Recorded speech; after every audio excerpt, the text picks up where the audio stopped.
Hello, welcome to another episode of Specs Tech. And as you can see here, we got a weird one today. This is the Super Game Power Player Super Joystick and Powered Gun. I'm sure some of y'all have seen this one before. It's been on a couple YouTubers' videos. This is the one infamous for coming with a fucking gun. And the console looks like a Nintendo 64 controller. It's got fighting game, sport game, RPG, racing, fishing, and shooting. And this is the fucking gun it comes with. It is, an NES gun, obviously. It looks kind of realistic in a way for a cheap piece of shit. And it comes with one of the worst controllers I've ever seen in my whole life. The, Power Player with the, God, I can't even get this thing off. I guess it's just stuck on there. Obviously, I mean, you can take it off. It's the picture on it shows it. But man, this is one of the worst controllers I've ever seen in my whole life. The Pro 3. It even has like a spot for like the slow mode or whatever, but it's not even in there. Okay, I got the joystick off, and this is just a horrible controller. But before we get into that, let's talk about the console. This is the strangest console I've ever seen in my life. This is a Nintendo 64 controller. I have one right here for comparison. So we're gonna compare them real quick. Yeah. This is goofy. Obviously this D-pad, this stick does not move at all. It is completely decorational. Or decoration, I can't speak English. The start button is the reset button. These are the select and start button. Yeah, I get why select button, because this literally is an NES. These are B and A. Like, excuse me, and then there's like a Sega Genesis controller plug on top, and then the accessory port for like the gun and other joystick, in case for some reason you decide to torture a friend by plugging this in and letting them use this fucking thing. Or you could probably use an actual NES controller. And this thing takes batteries, by the way. This thing took forever to get on because of how cheap it is, so I won't be showing you it for a purpose of saving myself a headache. I got this thing for $5 at a flea market, kitty cat, and it has a controller, there's a game port down there, which can play Famicom games, which is honestly kind of nice, because if you don't have a Famicom, I do have a Famicom, so it's kind of redundant, but this is a cheaper version to get like an AV Famicom, basically. I definitely recommend getting the regular one, but hey, I mean, it works.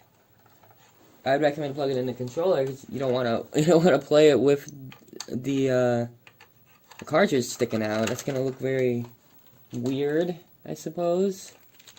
Fortunately, the game's already freezing up because of the physical contact, which was unfortunate, but I'm gonna try it again. I don't know if this is map to player one. It's not even map to player one. Oh my god. So you have to, yeah, you gotta play it with this, and it is going to freeze up a lot because of the controller on top not being registered as port 1. So yeah, I already off to an amazing start. It keeps freezing up because of the cartridge being sensitive. So, I mean, it is a Famicom, so you're gonna have to play this thing, basically, if you want to play with a Famicom cart, you're gonna have to play with the cart as like a support beam, and you're gonna have to play it like straight up. I mean, it's possible. Obviously, I'm not intending to do good in this. This is strictly demonstration. But I mean, I guess it is kind of cool. You're just gonna have to be very, very careful of cartridge tilting. Plus, you're stuck with this very subpar D-pad because this doesn't register as player 1, which is stupid. So now let's get into the wacky part, the built-in games. Also, this game is awesome, and it gets a little stuck inside of the Famicom port. So I just straight up wouldn't recommend plugging your Famicom cartridges in here. You can, if you're like in a NIC or something, or you don't want to get an AV Famicom. There you go. But now we're gonna power this thing on. Fun time. Oh, 76,001. I wonder if I'm going to be able to cover them all, or I wonder if it's only really like 200 games. I'm going to have to do some adjusting here. It is going to look weird because CRT, it's showing up as green, even though it's supposed to be purely yellow. I'm going to try to find a gun game. Also, Tekken is on here? Hold on. We got to get to Tekken. Oh, dude, it's Tekken. Oh my god, it's Tekken 8. Oh, it's Kazuya Mishima. They immediately fell and died. Damn. Okay, that was a fun time. I'll give it that. Okay, so there's a lot of games on here. I don't even think there's a way to like flip between pages because there's such a limited amount of buttons on here. You got some hood classics like Contra on here, which honestly, yeah, would work pretty well. I just wish I could use the actual gun. Oh, it lights up when you shoot it. Also, this trigger is...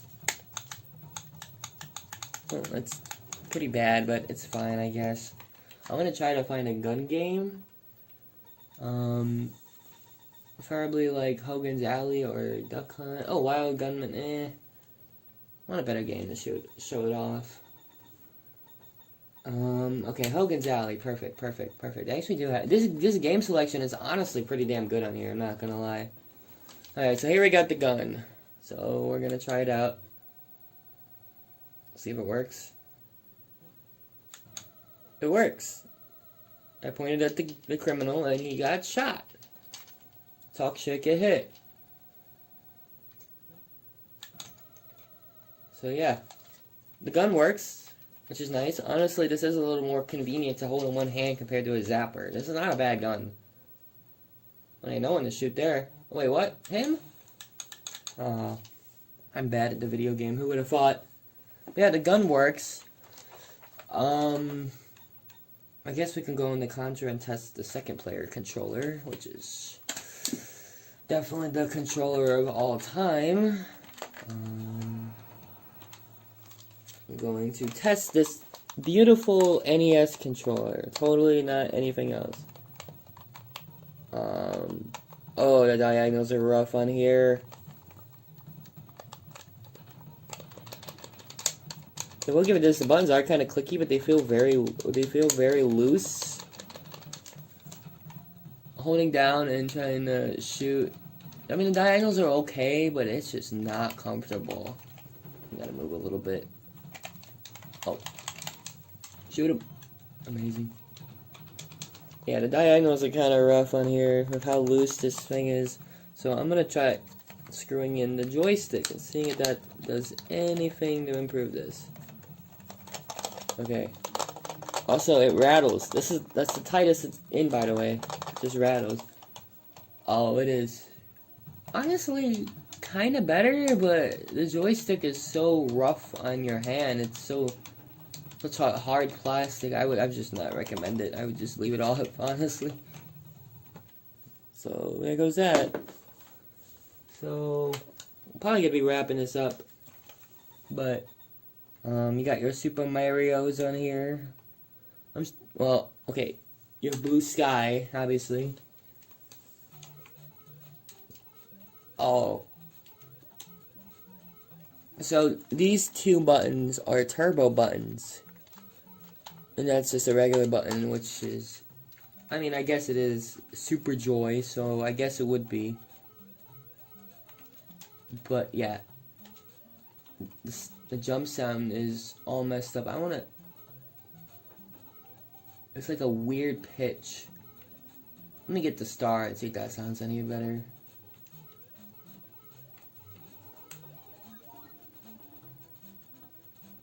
I mean, it doesn't sound the worst. It's definitely off, though. But yeah, you got your Marios, you got your Contras, you got your gun games, which honestly are kind of rare in these things. I mean, not insanely. Some of them do come with gun games, and they just expect you to plug your own. Toy Story apparently was an NES game. Pac-Man. One thing I will say, they even have, is this Gyromite? No, this is Gyrodyne. Okay, I thought it was Gyromite. I'm like, huh, would you actually plug a ROM into this thing? Donkey Kong 2, Pac-Man, clay shooting. Even got Devil World on here. That game never even came out in America. It's honestly kind of neat. One thing I will say is that this font is very hard to read, especially with all the random, like, 3-letter, like, keywords on it. Also, they have, Tekken again. We're already hitting, repeats. So, there's probably less than, like, 200 games on here, which, honestly, is still not bad. I paid $5 for this thing. I do want to try out Toy Story. Oh, God. Stage 4? Oh, this is a Circus Charlie. That's kind of funny, actually. Get fucked. Okay, so Toy Story is not a Toy Story. King of Fighters. Oh, you can hit A and B for... Let's skip a page, okay. This is just the same game. Goddamn. Is Mario Bros. Super Mario Brothers, or is that actually Mario Brothers? Oh, it's actually Mario Brothers. That's kind of neat. With, wrong audio. Exciting. It seems like there's an audio problem on this device.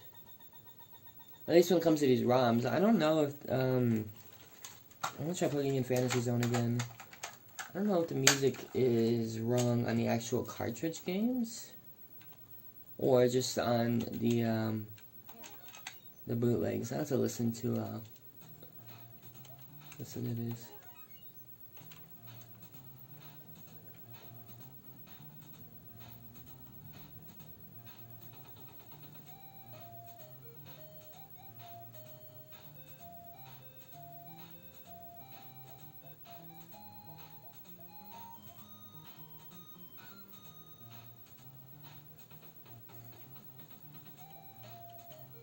It sounds fine to me.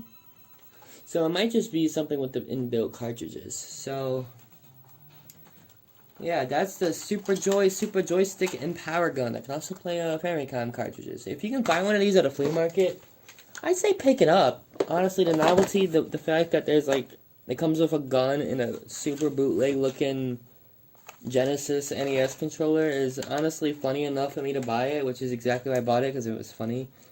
Keep in mind, you will need an AV cable. I don't think mine came with one. And you will need, 4 batteries. The thing is, it does say DCN, but I cannot find, like, the power requirements or anything on here. It apparently comes in black, gray, and blue, but I'm pretty sure they only ever made a gray version. I've never seen a blue one. Also, it came with the manual, which is literally just this. There was some funny English here, but the phone I'm recording on is starting to die, and I don't want to drag this on any longer. So yeah, I'm gonna give this thing like a C. It is cool that it can play Famicom cartridges, though, I will say, but it's a shame you can't actually use the Player 2 controller as Player 1, so you take a risk of, like, maybe not really damaging, but just kind of, like, irritating your cartridge, I guess. So it's kind of risky, but I mean, if you can find one, this is definitely the cheapest Famicom you can probably get. And it's unfortunately ugly, but I mean, I guess the grip setup plus like leaning on the cartridge isn't actually that bad. So, I mean, I'm more likely to keep this as a Famicom than my actual Famicom because of the RFL and all that. So, I don't know. I'm gonna give this thing a C though. I do like the gun. The gun is the best part. I love the fact that these little lights light up for no reason, just visual flair. Gotta respect that.